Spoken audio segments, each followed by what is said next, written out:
From clubs in Florida to arenas around the world, Cyrus Bolooki has been powering newfound glory for over 2 decades.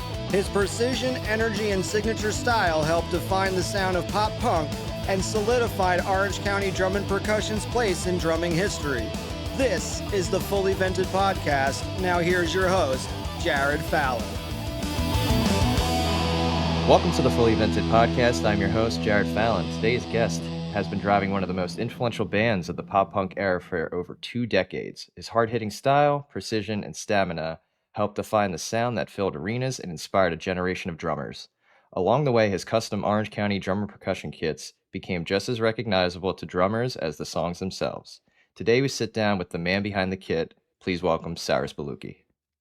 Hello. You Hello, did really man. well. You did really well with that intro. Thank you. Yeah. Usually I butcher them, so that's why. Can I hire you to come on stage and do that as we're about to walk out every day? Yeah, done.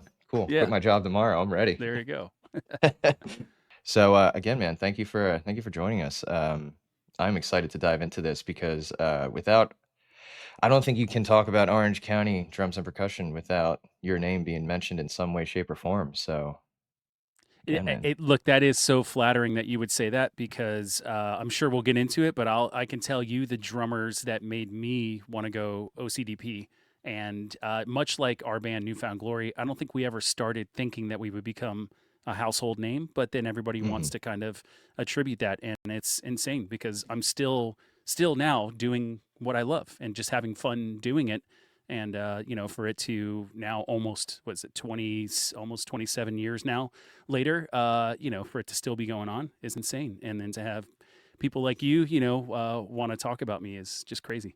Yeah. And it's even crazy how things work. So we've kind of been keeping this under, obviously, this podcast kind of under wraps until we fully get everything going. But I am very connected with fellow Orange County enthusiast and fam like that, and a lot of these guys to this day are buying kits to try to replicate one of yours. Like I have a buddy Calvin. He's got 2 replica kits from SJC that emulate yours, both a turquoise and now he's working on a yellow one.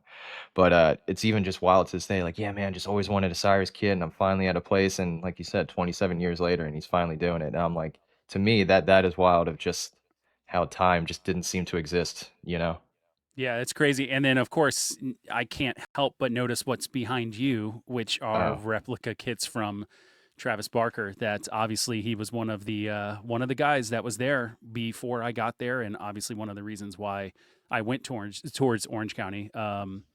His finishes, his choices were awesome. You have that yellow, that's the Modern Drummer kit, right? And then you got the Silver Sparkle kit. I was on tour with that kit. You know what I mean? It's just crazy. So there's more that obviously aren't on camera, but I would not to toot my own horn here, but I think I have probably one of the largest Orange County collections and probably one of the most Travis replicas. I'm not a fanboy, I swear, I promise. Not creepy it's cool, at all. Though. They're awesome. They're awesome. I don't know, man. They're just totally iconic, and I compare it a lot to like Ringo or Bonham, where all those guys just how can you not have these kits in a way?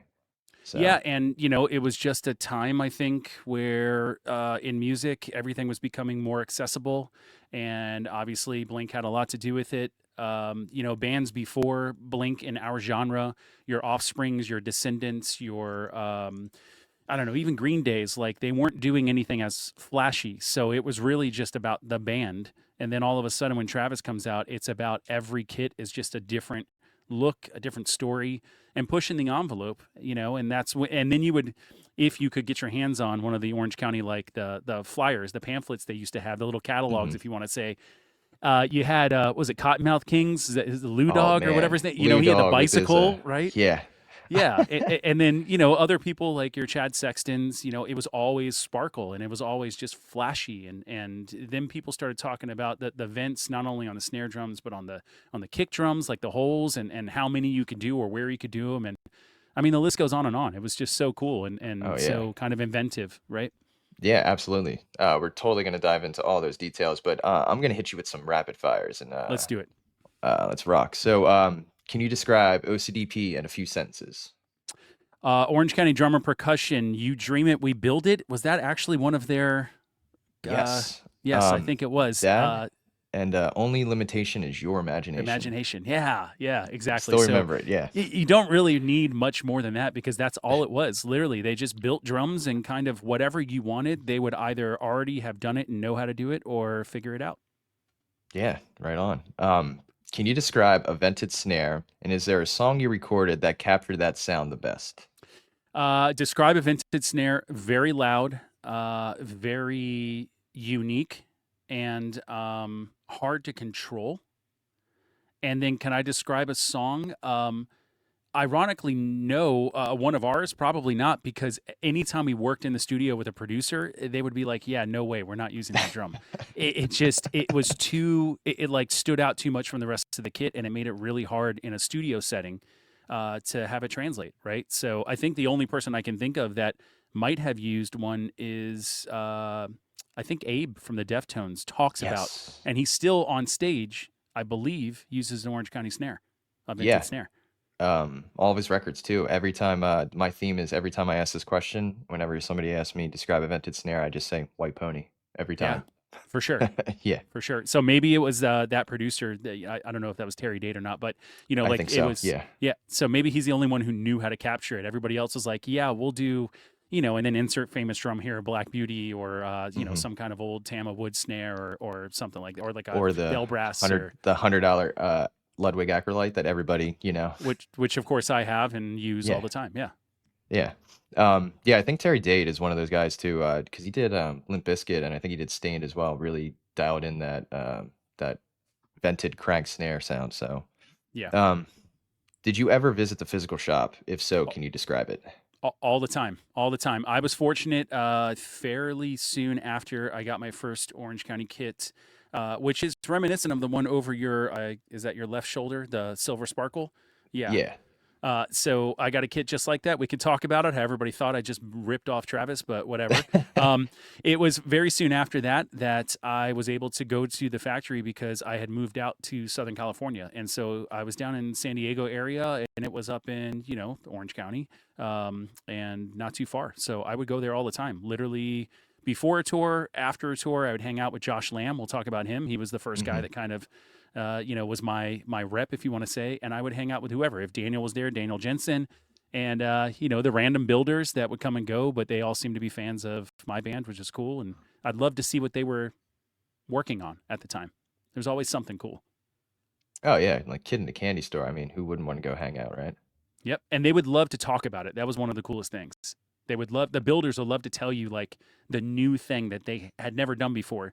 They just figured out how to do, or they were still trying to figure out how to do. hmm They'd love to share. But yeah, describe it. It was a warehouse. That's it. Literally just a warehouse. Like any warehouse that you would go in like one of those strip warehouse districts. That's all it was. Yeah. No, Uh, nothing fancy. and wild to think, some of these drums that they made in there, and it's just like you said, a warehouse with dust, Yep, totally. essentially. Um, I think I already know this answer. I'm sure you stated it before, but who's your favorite drummer that played OCDP? It's a hard one. It actually is a hard one. I Oh, mean, okay. Travis is probably the one that you would go to. I have a connection there, obviously, because he was a huge part of the Orange County story with me. Um, but to be fair, I think the drummer that got me into Orange County and still one of my favorite drummers to this day is Chad Sexton. Yeah, Okay. Yeah, huge that 311 seems to fan. be.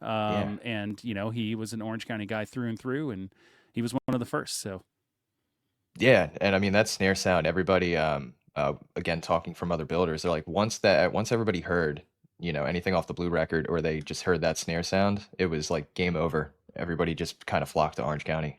yeah, but correct me if I'm wrong. I feel like I've read or heard interviews with Chad, and everybody thought that was a vintage snare, and he's like, "It's not. It's where I'm playing the snare." And Yes. he sits back, and so he kind of strikes closer to the rim versus the middle of the drum, and that's where you get that ring from. It's not a vintage snare.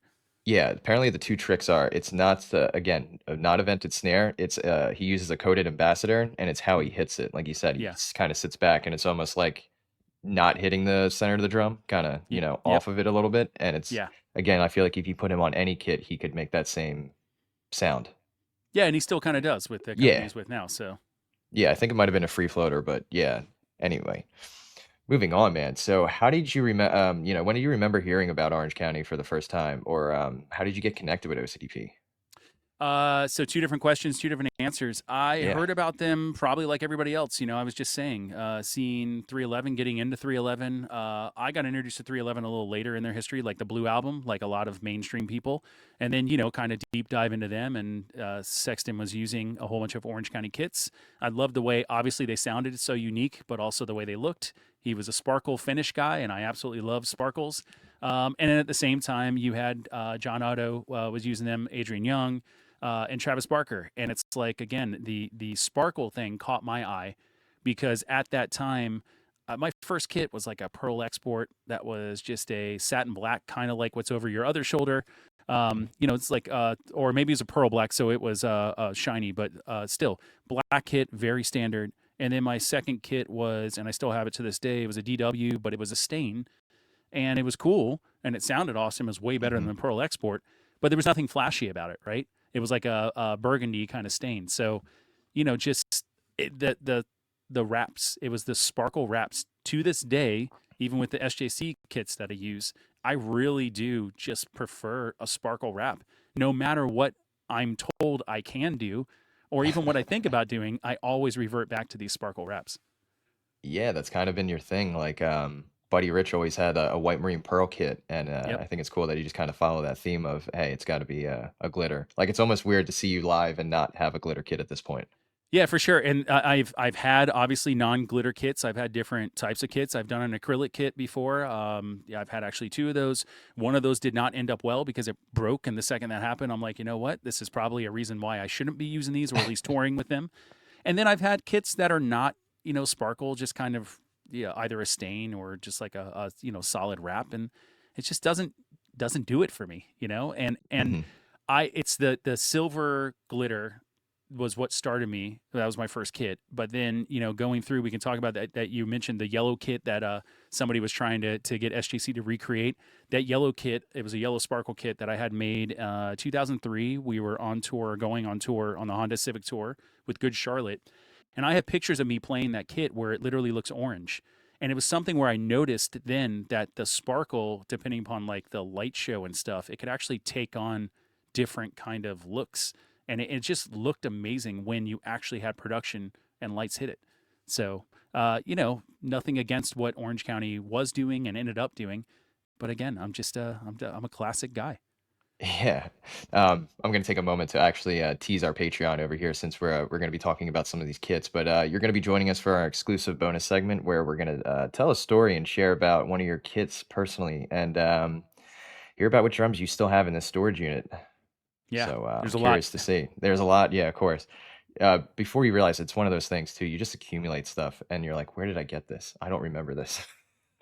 Totally. Well, you know what? I can, and I don't know if this is the right place to tell this story, but my first kit, my silver sparkle kit, Hmm. I had gotten another kit after that, which was that turquoise kit. That's very iconic. That was my Hmm. modern drummer kit when I was in my a modern drummer and all that. But I took that silver sparkle kit and I went to Josh Lamb at Orange County and I was like, look, man, I want a new kit, but I don't want to buy another kit. They were hooking me up with discounts and deals and stuff. I was like, I don't want you guys to do that. Why can't you just take this kit and let's rewrap it? Do Like it. pull the wrap off and rewrap it. And I did. And it ended up being a red sparkle kit that I had for our Catalyst album, which was like 2004 ish. Hmm. And I toured on that. After I got that rewrapped and I picked it up from Josh from the Orange County guys, he was like, don't ever do that again. And I was like, what are you talking about? He's like, I will gladly, like, I'll give you another kit before we have to go and pull that wrap off, get all the glue residue off of the Oh, shells and start over. He's like, it's so much easier for us to just get shells and redo it. So, yeah. yeah, that's why you accumulate stuff, because after that, I was like, hey, man, you kind of said, let's not reuse kits. And I want a kit because it was always like and after a little while, our production, like we have this color And if I have a kit that's yellow, but we're going to use like reds, it doesn't really work, you know? And that was Hmm. my way to kind of get new stuff, which also was cool because as we got on, and we'll talk about this later, I'm sure, you Hmm. know, when the builders changed and you got some of these, the most famous builders that worked, your Jeremy Bermans and your Maxes and all those people, you know, they wanted to do these new things. And so you would get a new kit because that's when somebody would be like, hey, I have this idea. And for me, it wasn't a flashy idea. It was the construction. It was, let's try this size, or let's do like you know, reinforcement hoops, but only on one, on the bottom or something, you know. And Huh. so those kind of things you're not going to add to old kits anyways. And I always wanted to like give them the ability to mess around and see what they came up with. Yeah, totally. I can also speak volumes. I've at this point have unwrapped and rewrapped well over a couple hundred drums, and it is no fun. I don't recommend it. Yeah, I've never And done it, and I would never no, want to. no. So in regards to those designs that you were talking about with the flashy, the sparkle finishes, was that just an OC influence from like Josh as far as like, hey, we have these glass laminates, or same thing like you said with the sizes? Was that just we have this new 20 by 20 bass drum is kind of trendy. You should give it a try. Was that kind of where that headed? Well, so yeah, it was a little bit of that. The 2020, I got on that for a little while. My first kit, which was my Silver Sparkle kit, wasn't. It was standard, if you want to call it, and I'm still very close to that right now with my SJC kits. It was a 22 by 18 kick. Um, the rack tom was 12 by 10. It was a tall rack tom, right? I now use 12 by 8s because the 10 was a little too much for me. But then, Hmm. you know, I had a 16 at first. I had I think it was a 14 by 16. Um, I added a 12 by 14 later, and that was the Travis influence because he was Okay. doing the one on the left, Okay. right? But that, whatever. And then nowadays, I don't use a 14 anymore, but now I do a 16, 18. I do the two on the bottom. And that actually goes back to when I first got into drums. My first like favorite drummer was actually this guy, Ben Gillies. He's the drummer of Silverchair. And his setup was what they call the hard rock setup. And my first Pearl export kit, that's literally what I got, was one up and two down. You know, and he took that from Bonham. So I like that a lot better. That 14 doesn't get used enough for me to use it, and I can't put it on my right. You know, it just Hmm. doesn't really work that way, right? So Yeah. I was like, yeah, I was gonna sorry. say, no, I was gonna say the 14 is more like a drink holder at that point, right? It is, and you know, it was really cool for me. It actually developed some of my, I don't want to say chops, but my style, because when I put the 14 down, much like Travis was using, I think it was in the Adams song video, was when he first kind of had that. He obviously had it live, but I believe that might have been one of the first music videos where he had two, and he was going back and forth in that like kind of pre-chorus Yeah. spot. And I noticed then, I was like, oh, this makes sense. Now there's symmetry on the kit, and you could literally draw a line down the kit. And besides the crash ride, you know, you literally had everything kind of on both sides drum wise. And so I Yeah. did that, and we recorded that record, Sticks and Stones. I had a tom on my left, and again, I used it like 3 times on the record. That's it. But when we went out on tour, it was like, oh, now I can think about if I'm gonna hit, you know, like a snare and tom, but do like a, you know, gacko, I can do one on my left and one on my right. And it started letting me develop like playing my snare with either hand, which I still do that kind of stuff today, you know, maybe with a crash accent on my left side, but hitting Hmm. the snare with my right. So it actually helped. Yeah, I mean, I guess I wouldn't even really have thought about that. It was more, I just thought it was like you said, symmetry and the aesthetic kind of thing, or Yeah, the just aesthetics too. following the train, you know, the trend of like, hey, other, because now I think once Travis put that floor tom up, everybody kind of followed suit. Where I feel like almost all the kits were, you know, a 12, 14, 16, and then your kick. Yeah, for sure. But the problem is that, you know, unless you're open-handed, you know, rolling in sequence doesn't work, right? It's a big Yeah, jump. And so yeah. even rolling from the rack to a tom on your left, like ergonomics doesn't allow that to happen. So you're limited in how you can use that drum. And I think that's where I started kind of hitting them both at the same time, both toms. And it's like, if I'm hitting a 14 and a 16, why would I do that when I could hit a 16 and an 18, which is kind of how I do it now, where my 18, I don't roll down from 12, 16 to 18. I still really just use the 12 and 16. But the 18, I almost tune it like a gong drum, where it Hmm. doesn't have as much resonance, but it can be EQ'd where it's just super heavy, and it really comes in as like an accent, right? And it just, you know, gives you that bigger, almost an 808 sound, depending upon the front of house guy, and that's really how I implement it. Yeah. Also, I don't care what anyone says. Sometimes having that 18 or double floor tom, if you have an excuse to hit both of them at the same time, you're gonna do it. Yeah, and you know, for the longest time, like I think I remember talking to Neil Avron, who was a longtime producer, you know, about hey, I should put an 18 down. And he was like, well, it doesn't really translate. But nowadays, I feel like music is completely different sounding than it was in the early 2000s. Early Hmm. 2000s, the super low information, like the super bass information on pop punk songs, was just an 808 if there was one. But otherwise, it wasn't like super kind of you know scooped or whatever. It was a lot of guitars.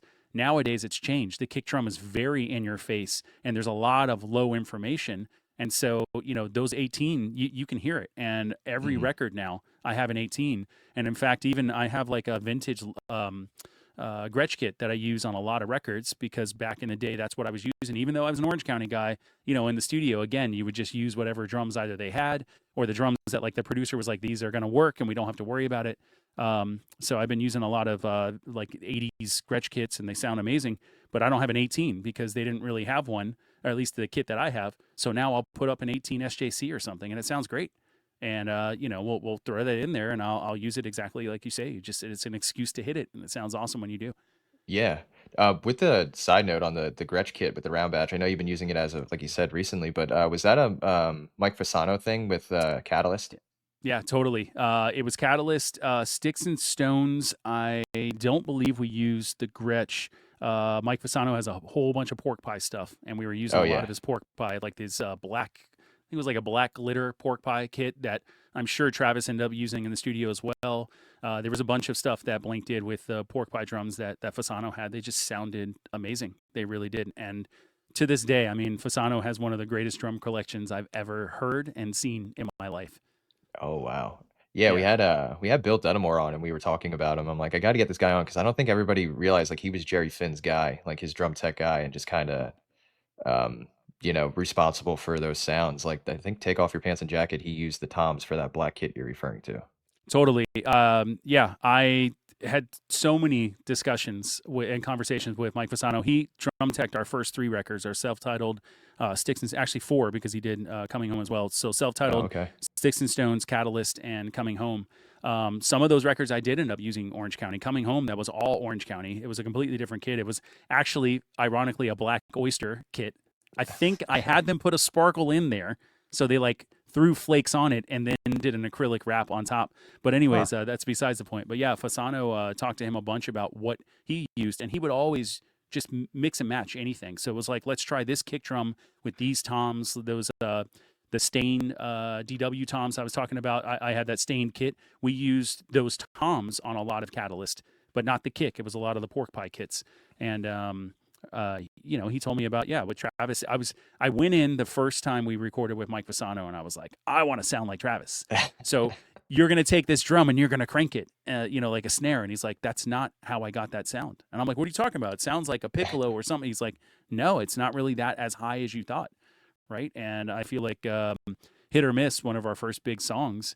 The snare sound, of course, it's not super high, but that's like a Kent drum from like the 1940s, and it's like a Huh. 4x14, and it was just cool, and it sounded like brash and kind of like I didn't realize till later that it's what worked with our guitars because our guitars were very kind of shreddy, and if I would have had like a you know let's say a pingy kind of like you know super high pitch helmet snare, it would have never worked with those guitar tones. So you know a lot of it is you got to make sure it's not about how the drum sounds to you, it's how it sounds in context, right? Yeah, totally. And I don't think I realized as a kid, or maybe most people, if you see a drummer either live or in a music video, because again, the era of music videos, when you saw somebody playing a kit, I just assumed that that's what was used on the record. So you're saying it like, yeah, man, he used that, you know, 6x14, 20 ply vented. And then you come to find out, like, dude, we didn't use a single vented snare on that record. Exactly. It was a Black Beauty or an Acrolite with just Yeah. like some Ludwig kit that they rented from the drum doctors. But you know, really quick Yeah. to go back to Bill Dedamore, I have a cool story with that. Yeah. Obviously, pork pie. You know, they were amazing, and I probably would have gone to pork pie because they were kind of doing what Orange County was doing, but not marketing the same way. You know, they weren't hitting Hmm. up all these guys. They didn't have the Travis Barker, but Fasano was such a massive pork pie fan. Um, when we did Catalyst, we recorded all the drums from Catalyst. And back in those days, budgets were great. So Mike Fasano would basically hang out in the studio for 2 weeks, and we recorded all those drums in, let's say, like maybe 7 or 8 days. So the record label had paid for him to be there for 2 weeks. So me and him took a trip. This is 2002, I think, early 2003. We're recording Catalyst in like LA area. And we took a trip to a vintage drum store or like a used drum shop, music shop, I think. They sold more than that. It was called Jam in Jersey. And Mike was like, hey, I'll show you some stuff. Because I was getting into the drums. I'm like, how do you have all of this stuff? He's like, well, I just find it in random places. He took me there. That's where I bought that Gretsch kit.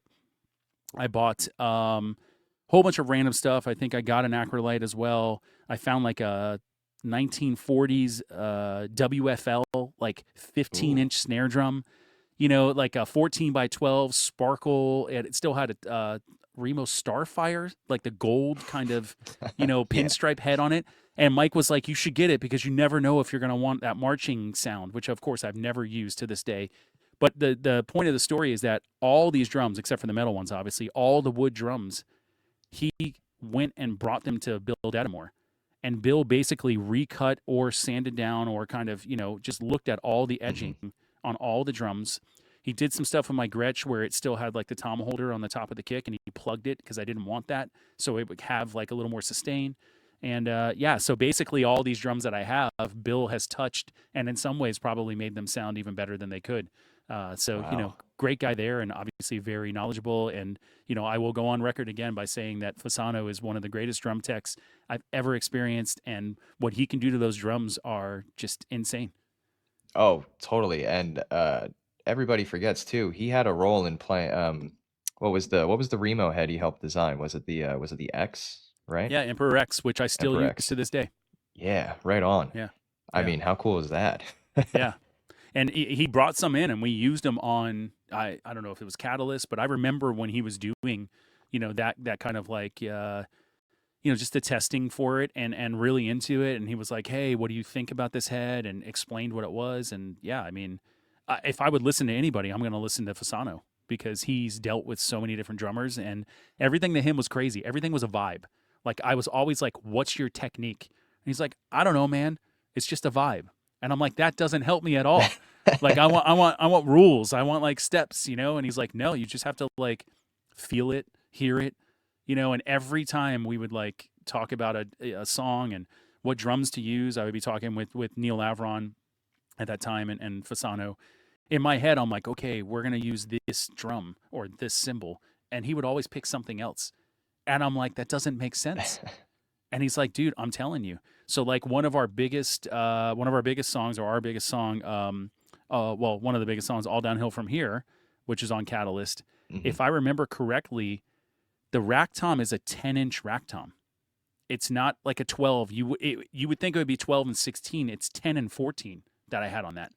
Huh. And it's like, you can't tell. It's not like this weird sounding kit.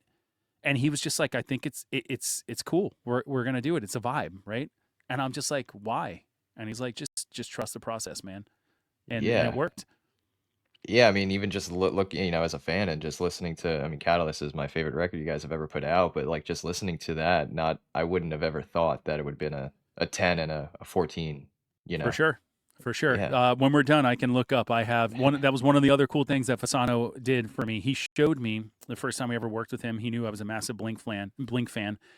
He showed me a kick drum head that like a coated Emperor, or I think coated Power Stroke 3 something. It was whatever they used on, I think, Enema of the State. And it actually had the track listing, but it has all the demo titles. And it has, so it's the order they did it in, right? And that's just the so that they knew what they tracked. But then he's like, what I normally do is as I'm changing drum heads, because normally I come in and I have to change drum heads on whatever drums we're going to use, those old drum heads, instead of throwing them away, I'll write down what we're using on songs. That way you remember, because if you ever want to get that sound again, you can, do that. So he started doing that with me. And to this day, I still do that. Now it's not drum heads. I'll just make a little note on my phone or something. But for Catalyst, I have like whatever, I think we recorded 17 or 18 songs. I have 18 snare heads. Each one has a list of the drums and, in some places cymbals, because we'd swap out cymbals. So I could tell you for every song, what I used. Yeah, and it helps Yeah. as a reference point too. If anybody's like, "Hey, what are you trying to do?" Like, "Oh, I want to capture, whatever it is, whatever song we recorded off this record." It's easy to just have a reference point. Totally. Um, with Catalyst though, was that the one of the first records you actually just tracked all with Orange County? Or do you Uh, remember which records you actually used an Orange County kit? so Catalyst was probably the first record where we did kind of whatever we wanted, because again, budgets were a flowing back then, and we parked ourselves in a studio, and I had no time constraints for doing my drum tracks. Now Neil Avron, one of the greatest things about him as a producer is that he was so massive on pre-production that you would come in and you would know the material, so there was none of this like sitting there figuring parts out. It was just figuring out what sounded the best, the best combination of microphones, instruments, and maybe the way you played it, but not like what you were playing. So we were able to take as much time kind of doing whatever. And again, having Fasano there, I had no problem being like, what if we try something different, or even suggesting certain things. So the crazy thing about Catalyst is, like I was saying, most of that record, I was actually using the DW toms that I had, which I think was a 9 by 13 rack, and then Hmm, like a 14 by 16 floor. Um, but then there were some songs I definitely used Orange County stuff on some stuff. I had a blue acrylic kit that I used for a little while around that era. I know I set that up. It was set up as an auxiliary kit where we had one or two songs where I like, we kind of dumbed down the microphone setup where it was supposed to be like a filtered effect, and we put it on there. Um, gotcha. Before we finish, I can literally look up and kind of go through, what we used. I know it's ironically last night somebody hit me up on Instagram and was like, "Hey, super random question, but do you know what snare drum you used on Truth of My Youth?" I'm trying to get that sound, and I'm thinking to myself, this guy's asking a question about something that happened 22 years ago. And what I was just telling you with those drum heads, I have pictures of them, and I flipped through really fast, and I wrote them back. I'm like, dude, it's your lucky day. Here's the picture of that drum head, and here's literally the drums we used, and it was a 13 by 7 red sparkle Orange County drum. It's probably a 20 ply. I don't believe it was vented, but it was tuned up for sure. Um, I don't even know if I still have that drum. I think I might have traded What? that or sold it. Yeah, there's very few Orange County drums or kits that I've parted with. Hmm. That might have been one of them. Interesting. Yeah. Yeah, I do remember. I'm trying to think. Might have been like a year ago. You posted on Instagram, you guys in the studio recording Catalyst, and you had all the pictures of all Yeah. the kits and everything, and your Simpson snare always stuck out to me like that one. I remember. And yeah, I'm looking at him like just like wet dream over here. Like this is awesome because again, like it's not like we had the cameras in our back pockets where you could just pull your phone out and start taking moments in real time. You had to kind of luck out and hopefully that somebody had a disposable camera and they didn't take a picture of their thumb.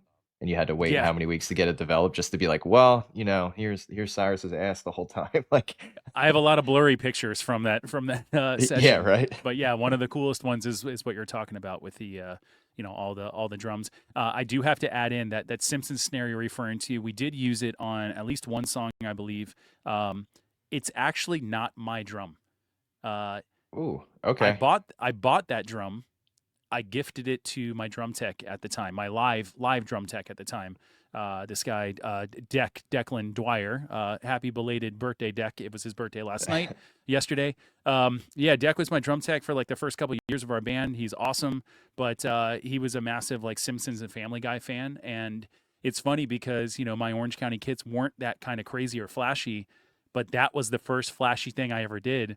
Was I went to Josh Lamb at OC and I was like, hey, I want to do this as like a gift for Deck.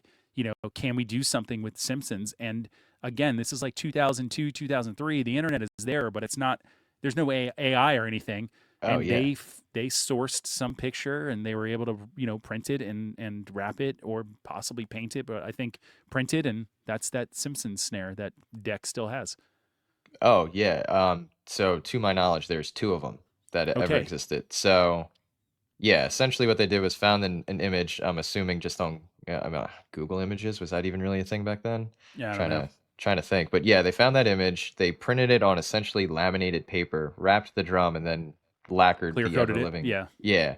So apparently the one that was gifted was a 10 ply, and then they made like a 20 ply for I think it was displayed at NAMM, and it is now, I know it's in a private collection in California, and ironically enough, I am working on a replica myself, so I'll have to keep Nice. you posted on that one. Yeah, but it always just stuck out to me because again, all these flashy finishes with the glitter, and then it's just like the Simpson snare. It's so iconic.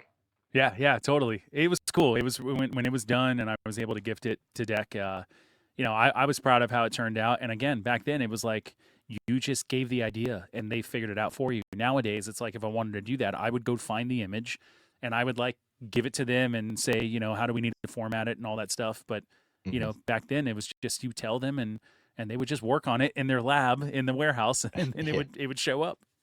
yeah. Did you ever have like an idea and call them and they said no, we can't do that, or was it like yeah, we got it?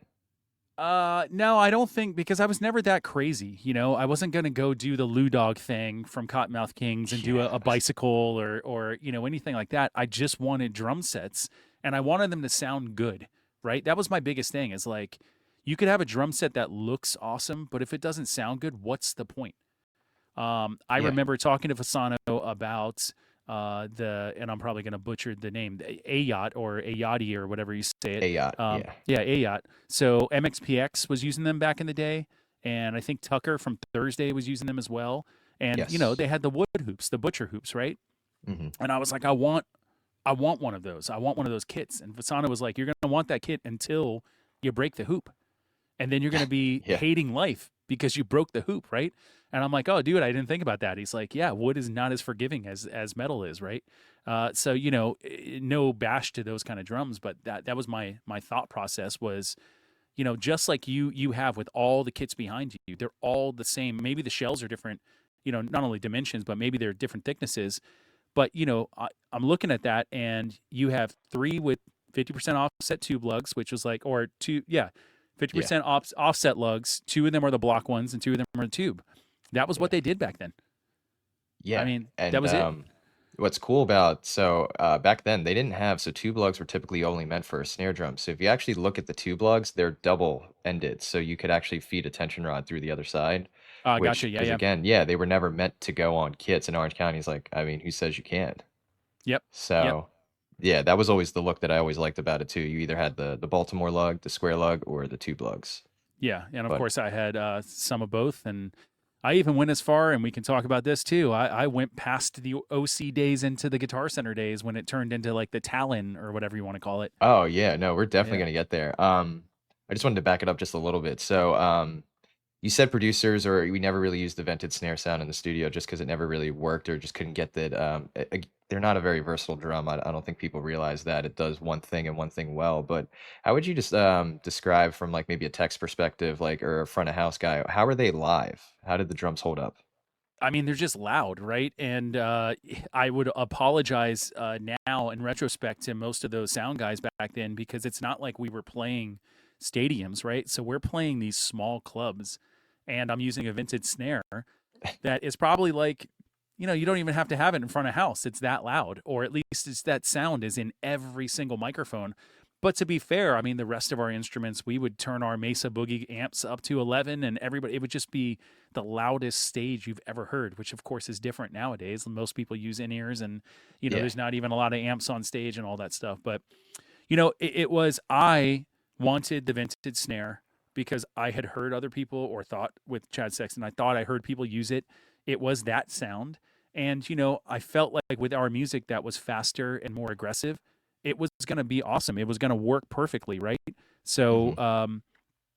I did what everybody else did. I did what Abe still does to this day. You put the Kevlar head on there.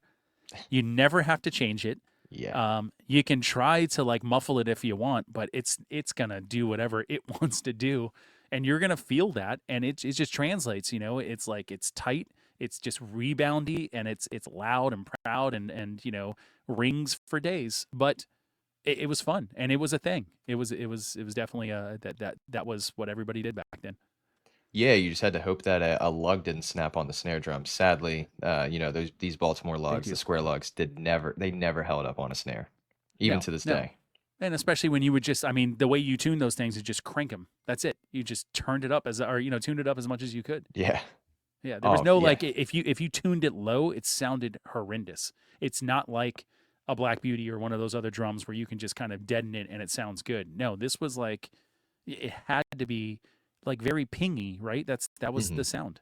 So, Yeah, almost like that. Everyone just felt like it had to be a marching snare. Like you had to mhm. have that rebound on it, and just like a tabletop. And like you said, it had a very small window, or I call it to find that sweet spot. And then you also kind of, I don't know. Have you ever played like bigger kick drums? I know you're usually a 22 guy. I think you had an SJC kit with a 24, but when you start playing bigger kick sizes, you kind of have to learn how to play the kick drum Totally. again. It's like I Yep. feel like a vented snare. You kind of got to learn how to play that snare.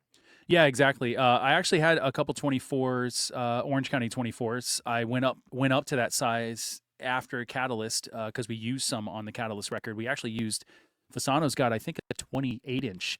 Ooh, It's a okay. pork pie 28, and it's just the, like I use just the kick on on I Don't Want to Know or like ballad on that record because he was like it's going to sound good to do that. But then you learn or you have to learn how you like you said you got to play those drums different. Hmm.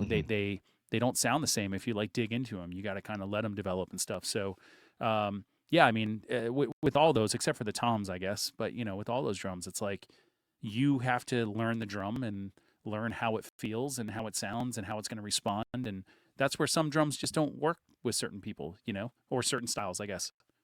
Yeah, and I think all Orange Counties, they all just had a different personality to them. Where like I've said this before, DW, not to knock anybody who plays DW. I've even had a few kits through my time, but like anywhere in the world, it's gonna sound like you played one DW. I feel like you kind of played it all. They all kind of just feel and look the same. Every Orange County kind of had their own vibe, and you kind of got to learn that kit. Yeah, totally. And I think some of that could have been the way they were cutting the edges or who was cutting the edges. And I could say the same thing about SJC. Like when they Yeah. first started, there was a learning curve, and that's why for me, I didn't go over to SJC right away. I've known Mike forever. I knew Mike for probably I would say almost 10 years before I came over to SJC. First off, I'm extremely loyal. I stayed an Orange County guy all the way to the end, past the end, even farther than I should have gone, right? But I did. Yeah. I wanted to go down with the ship, if you want to say it, but I came over to SJC, and I feel like they were still figuring out some stuff. Since then, they've obviously they're in my opinion one of the better, if not one of the best, custom drum builders now. Um, but yeah, the Orange County guys, it's like you don't realize until later that the people that were there, these are the Jeremy Bermans and these are the Max Kurzers, the people that they knew what they were doing. But they were figuring out as they were going, and it was like internal, challenges that made them better. But Mhm. yeah, if I would have gotten some other person to cut the edges, it probably wouldn't have sounded the same, right? So, um, yeah, that's where I also realized because of Fasano that Bill Dedamore, one of the greatest things he could do was cut edges, and that's why you could give any drum to him. It doesn't matter who made it, and he can make it sound good because he would look and listen and feel that edge and could change it if needed. Yeah, totally. Also, I think SJC we're fortunate to kind of learn from the mistakes and the downfall of Orange County you Totally. know, to pivot. But speaking of like the downfall, I want to talk about the Guitar Center transition. So you were one of the few artists that were actually touring with their production kits. How would you describe the difference in sound and feel in comparison to the custom shop stuff? So it was way different. It was definitely different. I think I'm lucky that our music, Newfound Glory's music, is not super nuanced. It's very in your face and loud, especially on stage. So yeah, the drums weren't, I guess, the same quality. Obviously, I knew they were coming off of a factory assembly line and not really being touched by a certain person's hands the whole time. Hmm. Um, but I played them and I embraced them. And my thought was, again, I mentioned before, I'm a very loyal person still to this day. Besides Orange County, or SJC now, besides the drums, every other sponsor or endorsement I have, I've literally had from the beginning. Like I've been a Vader artist for over 20 years. Zildjian, Remo, DW pedals and hardware. Obviously, I've used their drums, when I need to with like renting and stuff. All these people I've used for over 20 years. I will never go anywhere unless literally the company turns their back on me or in more rare occasions closes, Yeah. or just whatever, gets rid of the company. So yeah, I mean the Guitar Center thing sound wise it wasn't that bad because, you put a head on there, you tune it, and as long as the drum is not broken itself, I think there is a lot to say about the player. Like Travis Barker or Ringo or even Trey Cool, like all of these guys, Chad Sexton can make any drum sound like Chad Sexton because Exactly. of Yeah. where he plays it, right? Or how he plays it. So I guess, I have that same kind of ability, and I would think most drummers do, except for when you're first starting out, because a huge part of drumming is confidence, and your style is not so much your chops. It's more about literally how you feel on a kit and how you hmm approach the kit. Yeah, totally. And it's also one of those things. Live sound, I feel like you can get away with a lot more when you're in the studio. The microphones don't lie. Where live sound, there's a lot of other things at play. So maybe from a listener's perspective, they still sounded amazing. So everyone just kind of assumed, oh well, Cyrus is playing it. It's got to be good. Yeah, and my thought was that Travis was still using OC at the time. Adrian Young obviously was using it, but no doubt wasn't really as much of a band. I think Gwen had already started the solo stuff. hmm There wasn't as much Orange County around anymore. A lot of the artists kind of dropped. And so I was like, this is my chance to kind of just solidify me being the Orange County artist. And if that means I have to develop a relationship with Guitar Center, with their corporate side, I will. I'll do kind of whatever it takes because I loved the drums and they were such a huge part of my drumming career coming up. And again, unless the drums were going to be absolute crap, I was okay with using them. There was just no more options really, and it was tough to get things. And then if something did go wrong, that's where the problems really lied because what do I do? Like they Yeah. weren't necessarily using, like Baltimore lugs or what. Like I can't get this lug. I have to call Guitar Center. Who do I call at Guitar Center? If I call like the senior vice president of the drum department, in California, that guy's not going to know how to get a piece. He's going to have to give me another drum from a store. And then if he gives me the drum from the store, they can't sell the rest of the kit. And then I remember like one of the main reasons why I left was I think it was the Newport series, which was like a silver or champagne glass glitter sparkle. Yeah, with the It satin looked great. hardware. Yeah. Yeah, and I still have one to this day. I used it for a couple years. It was awesome. It worked. I wanted an 18 because I was using 12, 16, 18. I was using that 18 floor tom, but they only came with 12 and 16. And I think you could get a 10-inch tom as well. Or maybe it was 12, 14, 16 or 12, 13, 16. They didn't have a second floor tom. So I Yeah. hit up Guitar Center Corporate and I was like, I want an 18. And they were like, well, we can't do that. And I'm like, why not? And they're like, well, because the only way to do it is you can't just build one drum on an assembly line in whatever country was being built. They need to put in an order for hundreds or thousands. And that's what they do for that day or week or whatever. Like you would disrupt the factory to do that. And I was Huh. like, you got to find a way to do it. And they did. But it took a lot of pushing on my part. And it took months and months and months to get it. And I was like, okay, note to self, like this isn't going to be easy to do. And so I think it was like literally when I got that 18, I put in a call for my next kit because it was going to be 2 years down the road. But I'm like, I'm never going to get another kit at this, at this rate. And I did get one more kit from them, but that was around the same time that I was just like, I can't deal with this because it took again forever to get this kit. I Yeah. forget. I think it was like I think it was a stain again. It was like a red stain because again, the options weren't the same. Like you couldn't just get any sparkle. I remember back in the day, Orange County had their different levels of finishes, right? Level Yeah. 1, level 2, level 3. I think level 2 was the silver sparkle would have been in that. Where level 4 Yeah. is like custom paint. I think level 1 was Yes. just stain or something like that, maybe. Yeah, and then like type 3 would be like the multi-cut, like the tri-stripe wraps and Exactly. all Yeah, I the was a level graphics. 2 guy forever. Yeah, but there was none of that with the Guitar Center, and I might as well tell the story now because it really doesn't matter. But Yeah. Jeremy Berman, I was good friends with him. He was working at Orange County in the transition, and he's got his own story about kind of how he started Q drum and all that stuff. But rest in peace to him. He was an amazing guy, amazing drum builder, good friend and super good dude in general.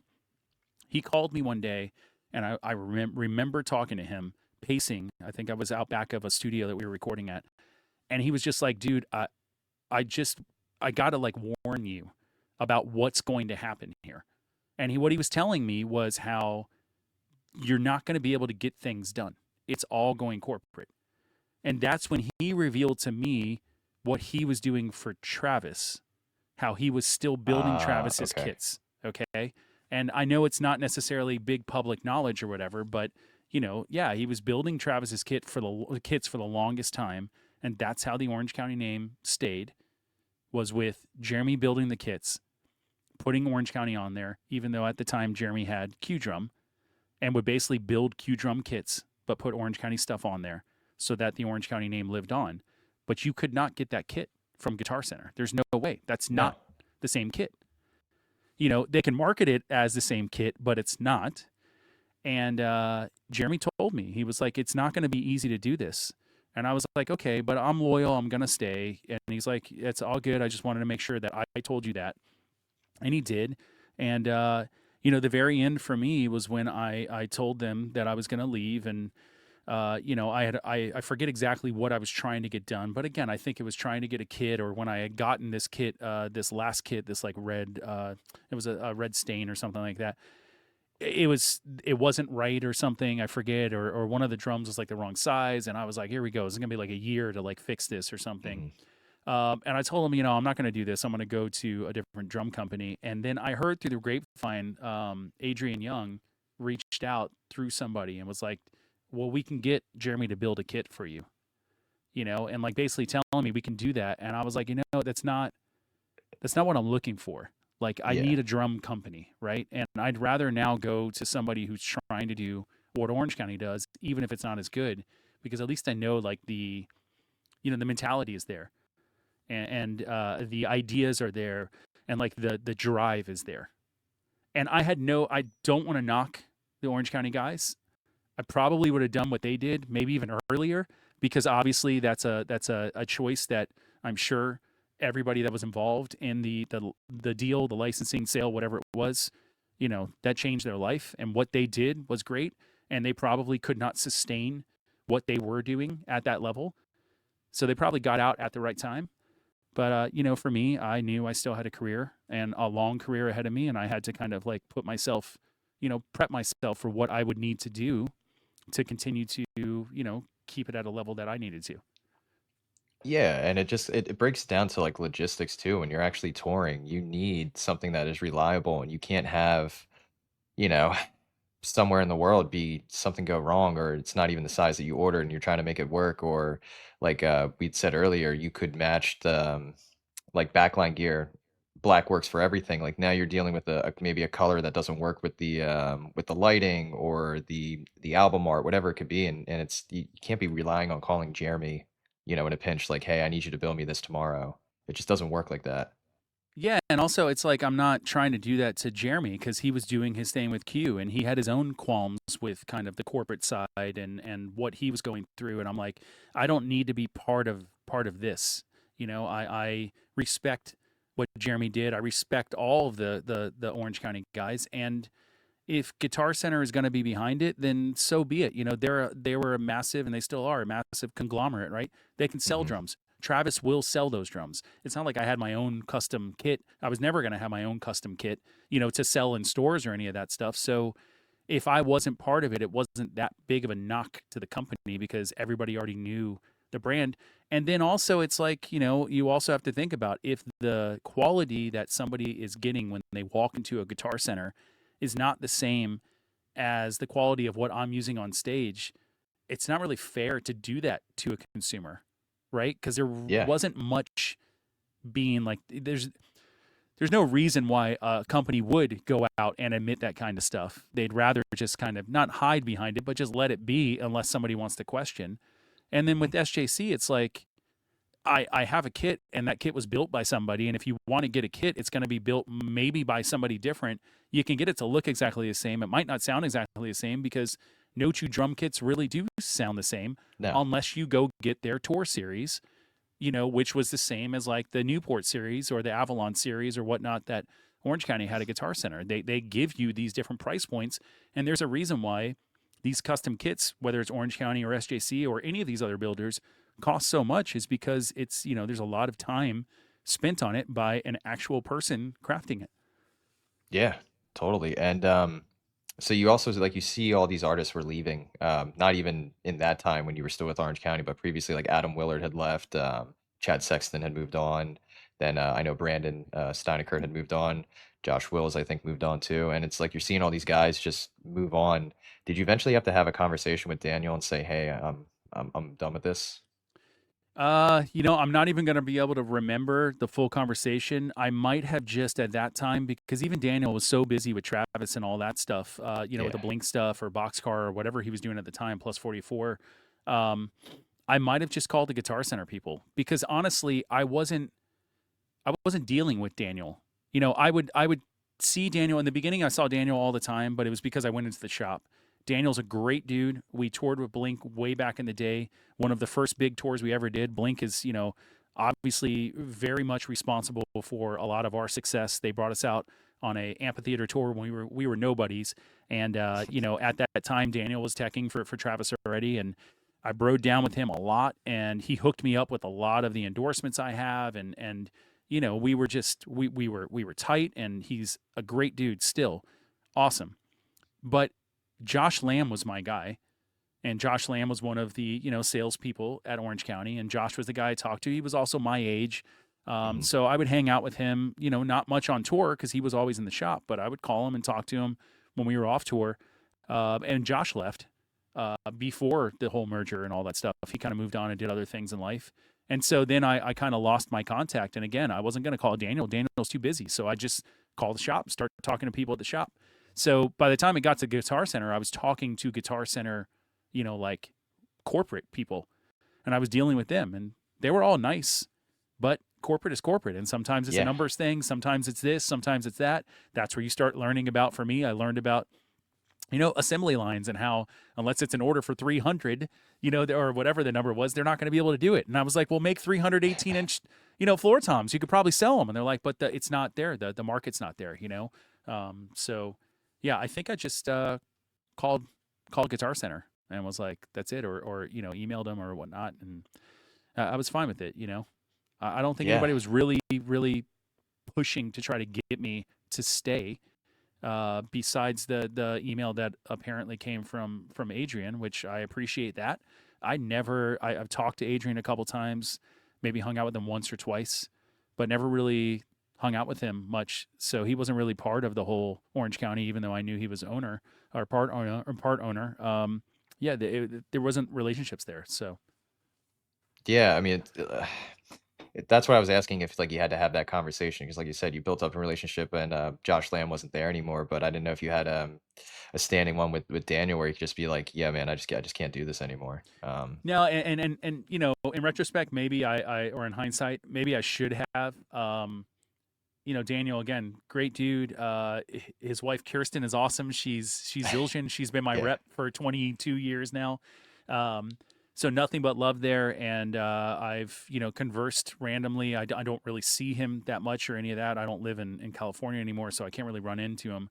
Um, I'm sure it was a little awkward at first because I did go from Orange County to SJC, which I know a lot Yeah. of Orange County people viewed them in a certain way, and SJC wasn't there to dethrone Orange County. They were there because they loved Orange County. And much like me with my Vader deal, I got my Vader deal because I loved the drumsticks but couldn't find them in Guitar Center. I was using, I think, 1As or 3. I think I was using 3As because of Sexton, drumsticks that weren't readily available. And when I hit up Chad Brandolini over at Vader, I was like, look, I'm not looking for a deal. I just need to be able to order these. And that's how I got my deal, was being like real with him. And, Yeah. it was kind of the same thing with SJC. These guys, they literally, Mike has told me, we saw that turquoise kit and that, or your silver sparkle. And like, we wanted to build that kit. So we started figuring out how to do it. And we realized that you could go buy Keller shells and you could buy most of these pieces. And then you could just learn how to drill, learn how to edge. And that's what him and his brother did. And that's how they started their company. So again, that's one of the reasons why there was no choice. Like, it was an easy choice for me to go to SJC because why would I not? It's basically what Orange County Yeah. was. They were doing. They were just kind of a couple years behind them, and coming up in their same way. It's the same feeling. Here's a drum shop that's like trying to push the envelope on everything, and I went in there and they wanted me to do crazy ideas. Mike was like, "We can do anything you want," and I'm like, "Cool." I'll take a wrapped drum. Actually, I feel like the first kit he ever did for me because I got like one or two snares that I randomly used while I was still using Orange County. Nobody knew I had them, but I had them in like, home Oh, studios, just side messing piece. around. Yeah, because he was like, here, I'll make you something, you can mess around with it, and they're really Yeah. cool. But I don't really use them. They're like random snares.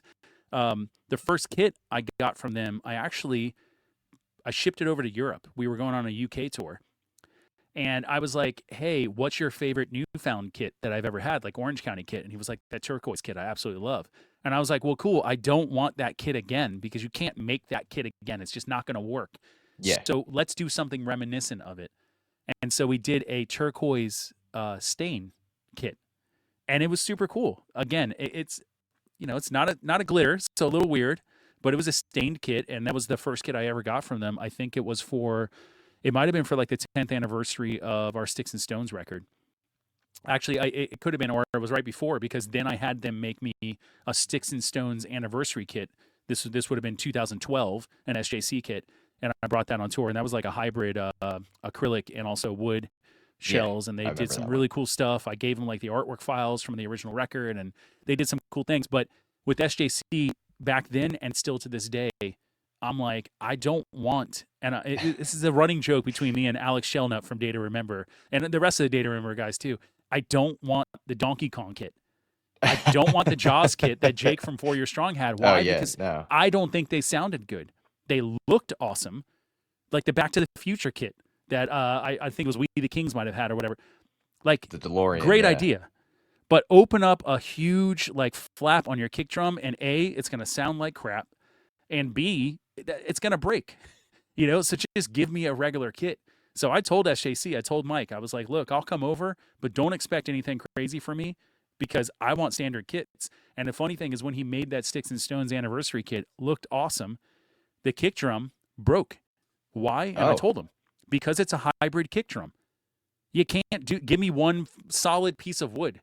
Don't give me acrylic wood, because all the weak points are the seams. And that's yeah. literally, it's split on the acrylic part Wow. because that's where the kick drum leg was attached. And that's, weaker than the wood. So, Yeah. um, yeah, not a flashy guy in those senses at all. No, and it just kind of reminds me. I heard the story when Chad Smith, not Chad Sexton. When Chad Smith went from Pearl to DW, Mhm. you think DW, they have all these exotic woods and everything, and John's pitching his whole, here's our VHL technology, and Chad's like, I want an acrylic kit, and they're like, oh, oh, Yeah. oh, telling the woodologist himself that, nah, I think I'm gonna go with acrylic. But so then you move on to SJC. We're with SJC now, and do you find yourself still trying to capture that look and vibe that you have with Orange County with SJC currently? Yeah, totally. Ironically, the drum kit that I have now, that I've had for a few years, I went to Mike and I told him, I want you to remake my Silver Sparkle kit. So again, my first Orange County kit was, I told you we would get to this. Yeah. You have the red, white, and blue behind you. That was Travis's kit. It Hmm. was Silver Sparkle, blue powder coated rims, and all the lugs were powder coated red. I went to Orange County and I was like, I want a sparkle, but I did not like any of the other colors. I wanted a silver sparkle because I thought it looked great. It wasn't because of Travis, it's because silver sparkle looked awesome. And I was like, look, I don't want Travis's kit. Josh Lamb was like, dude, we really want everybody to pick different colors on everything because we're trying to show that off. And I'm like, but I don't want to copy Travis. And I'm like, but what other color am I going to use for like the rims and stuff like that? Like, nothing looks that good on silver, Yeah. except for, I guess I could have gone black, but black was like, I literally wanted chrome. And he was like, no, you can't. So I was like, all right, well, do blue everywhere. And of course, everybody's like, oh, you ripped off Travis. And no, it's not the same as Travis because he's got the red lugs and I have blue lugs, or had blue lugs. But so, yeah, the kit that I have now with SJC, I went to Mike and I was like, hey, Mike, I want you to remake this silver kit. And he was like, for real? And I'm like, yeah, let's do it because, you guys are great builders. I know the whole history and kind of why you started, and, let's make it. And the cool thing about that story is, so this kit was 2023. I had it a couple years back. Hmm. I debuted it on our tour with All American Rejects. The kit was, to my knowledge, hand built, or at least the edges were cut by Scott J. Chipari, by Scott himself, who Hmm. no longer really builds drums with them. He kind of retired from that side of the industry. But apparently, Mike said when he heard that I wanted to build the Silver Sparkle kit, he was like, I'm in, because he wanted to, get his hand at doing what they kind of started to do. Yeah. The reason why they started. And hands down, the best kit I've ever had. It's the best Yeah. sounding SJC kit I've ever All had. right. Yeah. So if you go see me now on any of our US tours, at least, like we just got off tour with the Offspring, you will notice I use a Silver Sparkle kit, but it's not the same. And so here, this is where we tie in with that rap story I was talking about. Yeah. I Lay it on wanted me. a new kit, but I did not want to re-wrap a kit. I don't want to build a new SJC kit because Scott's probably not going to cut the edges, so they're just not going to be the same. And so I'm thinking to myself, how do I change this drum set without like doing anything crazy? And I went to Mike and I'm like, everything on here is powder coated blue. What if I get chrome everything?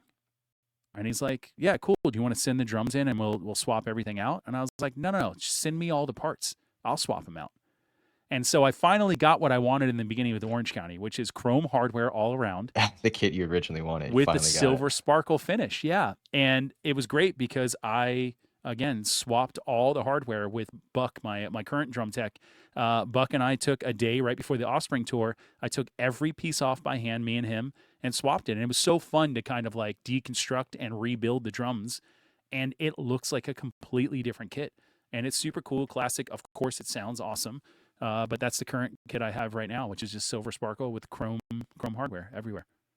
Yeah, I actually want to give a huge shout out to Mike from SJC. So if you can see the Evil Knievel kit behind me, so I picked up that kit like years ago, and it was always a vanity project. Like I want to make it look like Travis's, right? With the red lugs, blue hardware. But obviously, I didn't know. For people who don't know anything about powder coating, when you say you want to color blue, there's probably easily 1,000 color blue or shades of blue to pick from. So had not a clue, and I had been contemplating what to do, and then I saw you had that kit made. So I just went on a whim and I'm just like, let me hit up Mike on Instagram. One, if he even answers me. I was like, hey, dude, love Cyrus's kid. I just saw that you did that. I'm like, you wouldn't happen to know what color blue? Because it is like an identical almost color to your original one. And Yeah. dude, he hit me back with the color code in a matter of a second. I'm like, dude, you're the man. Like this is awesome.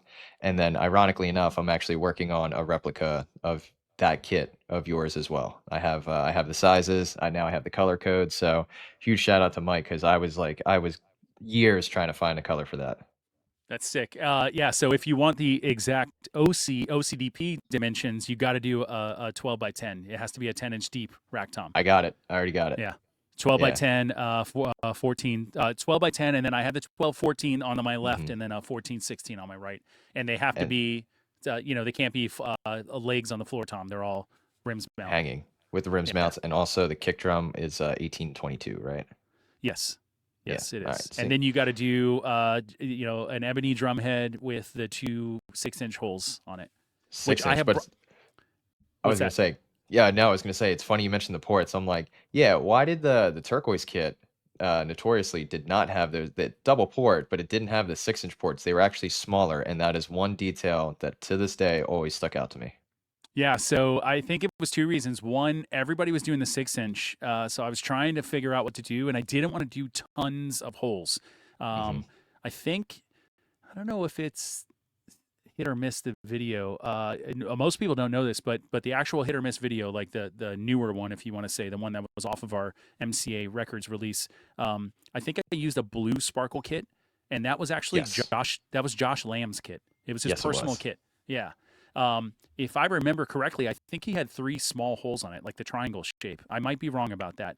And if not, I know that that's kind of like what came after the double hole was everybody started doing the like 3 small holes and all that stuff. And I was like, I don't want to do that. Yeah. I also, the main reason I think why, I believe they're 4-inch. The reason why I went down to 4-inch was because it was a 2020 that, I think it was a 2020, or it might have been I think maybe it was. I think it might be. It was 18 by 22 still at this point. Okay, so well, I Because just according to wanted. modern drummer, according to modern Okay, yeah. drummer, Well, then you're right. I'm not going to remember that. yeah, I definitely went to 2020 after that because yeah, I know that acrylic kit that I had was a 2020. Yeah, I don't know. Maybe I just wanted to be different, but I couldn't go any lower than 4 inch. And in fact, I remember sound guys were getting mad at me because the 4 inch was a little too narrow for the like SM91, that like the Shure microphone that Oh people yeah. put inside. It was they were having trouble. They were having to scrape the sides of the holes to get it in. Um, so then, from then I always made it a little bigger. I think since then a lot of dudes use different mics, or we keep one in there or something like that, so you don't really have Mhm. to worry about it. But yeah, back in 2023 with this SJC kit, the Silver Sparkle, I went back to the double 6 inch holes. It's pretty awesome. Oh yeah, no, I love the nostalgic factor, like It actually sounds 100%. good. I think it sounds great. It's also like it allows the air, because again it's more shallow. You're not going with the deeper kick, but just the way the air moves, it feels really nice. But Yeah. Yep. we're kind of coming up to the end here, so I'm just gonna fire away with a few more questions and get your take on it. So, in your opinion, what do you think could have saved Orange County? Um, it's weird. You say saved like they were, having trouble or any of that. I mean, the only thing I could think that might have saved them, if you want to say, or could have made it better, was they definitely were like a drums kind of first company.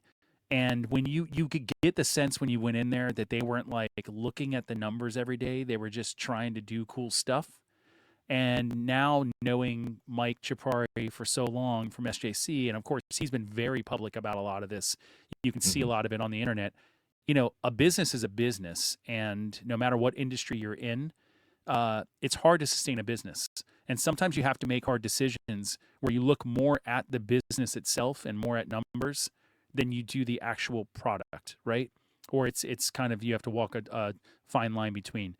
So, maybe that would have helped sustain Orange County a little longer. I think what happened was they were getting so big, but they weren't running themselves efficiently enough for them to, expand, right?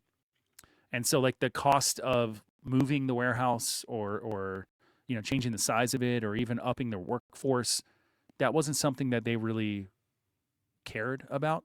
That's probably the wrong word, but so maybe that would have helped, and I think that's one of the reasons why when Guitar Center came in, I don't know who approached who, but why would you not just let a company that knows how to run a business take your business over and license the name or whatever they did, because at least they're going to get things done because they have the resources, right? Hmm. Um, so that's it. And then at the same time, it's like you're a custom company, and so you kind of live and die by the people that are working in your company if they're so custom, because no two kits are going to be the same.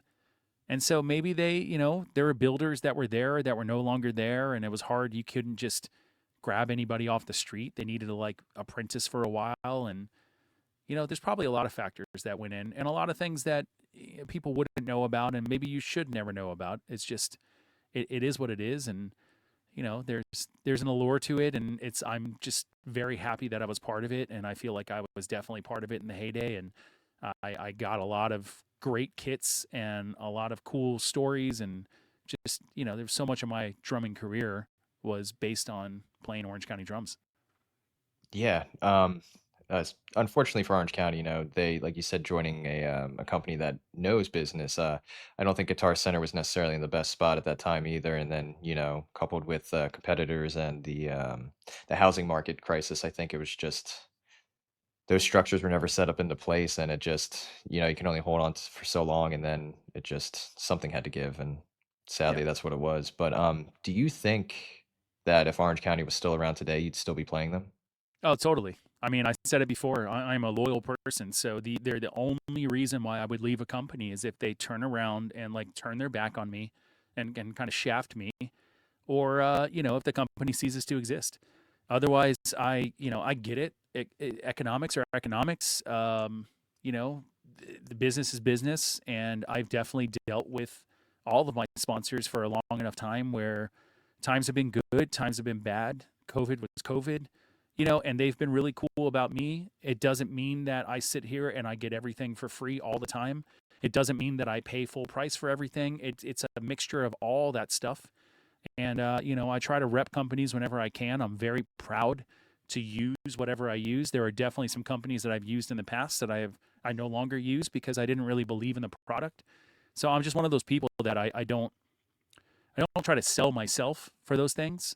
I get behind something. I got very lucky in the beginning that with Orange County and Vader, Remo, Zildjian, DW, you name all these people, all these companies, I should say, I kind of got my dream team of what I wanted to play and got behind it. And the biggest thing I tell drummers to this day, if you like a product and you want to try to develop a relationship with that product or that company, go do that yourself. It's very easy to get in touch with companies now because you can hit them up on, DM them on Instagram or whatnot. I couldn't do that back in the day.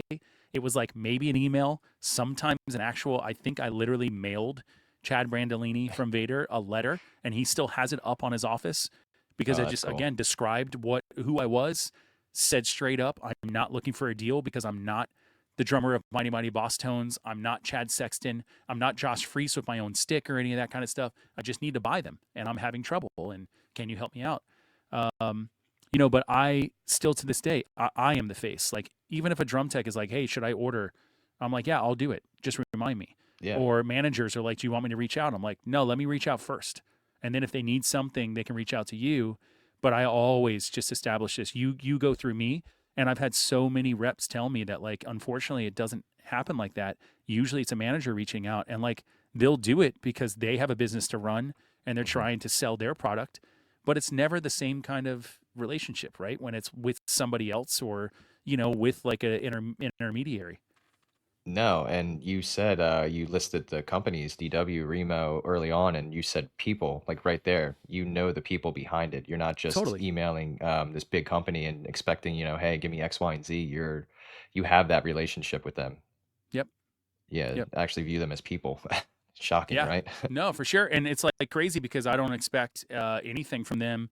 And especially in the beginning days, it was like we were just a band, Yeah, okay, that night I was going to go play with Blink and there was going to be 20,000 people there, but I had just started playing drums like 5 years before. I didn't consider myself like these huge drummers, but obviously these companies knew our band was doing something, and we could tell because everybody was asking us or, like what we're using, or they're getting stuff because of what we're using or things like that. And so, yeah, of course the companies realize it, but it was just a person like, let me go talk to this guy and let's talk drums. Or maybe if he likes sports and I like sport, like try to just be normal with him.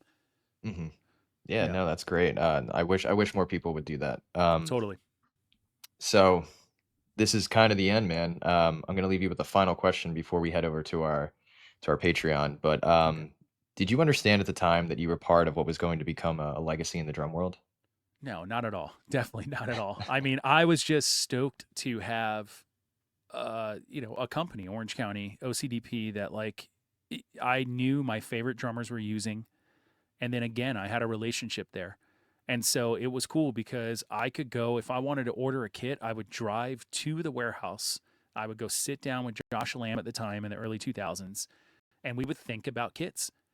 And we would write up the order, and I would give him the deposit or whatever it was, and he'd put it in there with the 100 other orders they'd have. And then it'd be like, let me show you the kit we're making for Story of the Year, or let me show you the kit that we're making for, Brandon when he was back in the used and all that stuff. Like, it was just cool. It was it was a culture, right? And it was all the guys in the shops, like I said before, all the guys in the shop were fans. So, as we started to get popular, I just realized that like the builders were like wanting to take pictures with me or something. And I was like, this is weird. Like, I'm not thinking of it like that. I just pulled up to a warehouse. I'm not like, driving into a stadium or, this isn't like some fortified place. It's just a warehouse. Anybody literally could have walked in.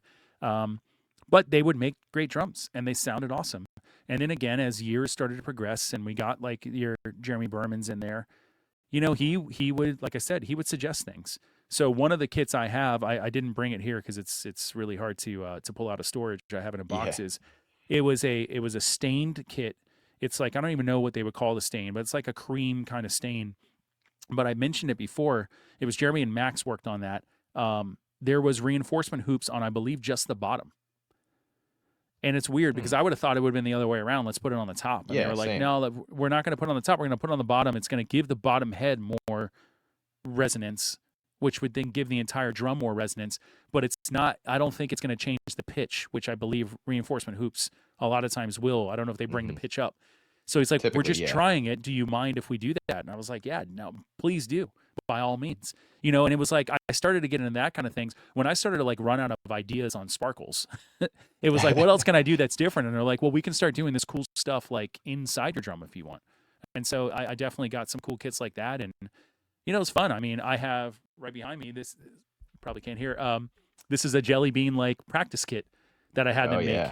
Yeah, and it's cool. I have a 14 that I don't put up all the time, so that's a 12 and a 16. But I feel like that 12 is only 5 inches deep, and then that kick drum is like 8 inches deep. It's really weird because when I go to set up and I have like, you know, I know where my stands need to go. They don't go in the same spot here because I keep forgetting the kick drum is so shallow. The kick drum sounds horrendous. It's so bad. But I had this, and I made this for our Honda Civic tour with Good Charlotte, and we wrote a lot of Catalyst on this kit. We would jam backstage. And, you know, it's like this is my kit I use. This is my practice kit when I'm in my house. I don't need a full-size kit. I just use this. And it's awesome. It's awesome that I have that, and I've had it forever. It's so old that, like, I think the front hoop is warped. But it's like I could probably have, like, Mike build me another one from SJC, but why do it? It doesn't matter. It doesn't need to sound good. It's just O.C.D.P. And those are definitely 4-inch holes. That's 2 4-inch holes. But this is a 20. That's that smooth white 20 on there. And it's the right legit on. Where it's the actual sticker, the die cut sticker. Yeah, I was gonna say, maybe later I can talk to you about maybe that bass drum hoop. I might have an idea for you. Okay. If it is warped. But it's funny with that Honda Civic tour. Was that 2003, and was Less Than Jake on that tour too? They were on part of it. So the cool thing about that, not to make a long story, but it was us and Good Charlotte co-headlining that tour. And you guys would basically swap, what we did was we were like, oh, let's all kind of like contribute to this. So let's take 2 like support acts, if you want to say, and we'll split it halfway. So we picked Less Than Jake. They picked MXPX, which of course we were cool with MXPX as well. Yeah. So half of the tour is Less Than Jake playing, you know, second out of 4, and half was MXPX. And then the openers, I think there was 4 different ones throughout the whole tour. Offhand, I'm not even going to remember all of them. I know it was like Roger Murray and the Disasters. I feel like Hot Rod Circuit was on part of it, maybe. I don't know. Some other ones. I just know I was stoked to be able to see Less Than Jake and or MXPX every single night. Yeah, because I definitely, again, I can't remember because it was so long ago, but I think it was the first time I saw you guys, and I just remember Less Than Jake was something that stood out. If I'm, you know, trying to go down memory lane as well, trying to remember dates. Dates are hard. Yeah, for sure. Less Than Jake is a band that I should also shout out. Them and MXPX. We've gone on record by saying this, but those 2 bands, massive for our career. They kind of took us under their wing. MXPX gave us our first big shows ever in South Florida, let us open up for them. Less Than Jake took us on our first like legit tour where they were in a bus and we were, you know, still in vans, and then brought us back out a year later. And really still to this day, some of our greatest friends in both of those bands. Again, Blink also hooked us up, and Green Day too. And that was 2004 was Green Day. And then last month, we just finished up with, actually this month still. We just finished up with Offspring, which is another kind of bucket list thing, being out with those guys. And we've been very fortunate throughout our career to, you know, share the stage with all of these massive bands. Oh, well, hell yeah, man. Cyrus, dude, this has been amazing. I would love hearing these stories. I'm sure you have more to tell. But for everyone listening out there, stay tuned for our Patreon. Cyrus was kind enough to pull out some drums from his storage unit, and he's going to share some stories with them. We also have a story for him to share. So that kind of wraps us for our show. And again, man, thanks again for doing this. Really appreciate it. And feel free to tell people where to find you or what is next for Newfound Glory. Awesome. Yeah. So obviously Newfound, we are always on tour. I think when this comes out, we will probably be in the middle of a UK tour. We're heading to Australia at the end of this year. You will probably also by this time know about our new record that we have just announced, that I think literally was being announced while we were recording this podcast. New single, new record, all that stuff. So it'll be coming out in February, and we'll have some touring going on for that as well. So yeah, you can always, I mean, as usual, check the socials. I have my own at Cyrus Bolooki, but also at Newfound Glory. Always on tour, always with, most of the time with Sparkle Drums if I can. And just, very stoked to be here. I'm glad I could share my stories. And I told you before we even started, it was going to be hard to jog my memory. Thanks for making me do that, or at least trying to, Yeah. and trying to remember whatever I could. And also, thanks for giving me an excuse to kind of clean up this room. It's normally a lot more messy than this. Yeah. But yeah, it's cool. It's cool, man. Again, super stoked, very humbled to have been asked to be part of this, and also to be part of that, Orange County legacy. Yeah, I'm still over the moon that you agreed to do this. Trying to, again, not a fanboy in any way, shape, or form, but thanks again, man. It's been real. And yeah, we're going to head over to Patreon. And thanks again. This has been the Fully Vented Podcast. We're out. That was Cyrus Bolooki, the heartbeat of Newfound Glory for over 2 decades, driving their sound with precision, energy, and unmistakable style. From vented snares to sparkling custom kits, Cyrus brought equal parts power and personality to every performance. He also stuck around for a bonus chat where we dig into his rare kits and stories from the studio. You can check that out now on our Patreon, along with ad-free episodes and exclusive content. Thanks for listening to the Fully Vented Podcast. Until next time, keep the stories alive and the drums loud.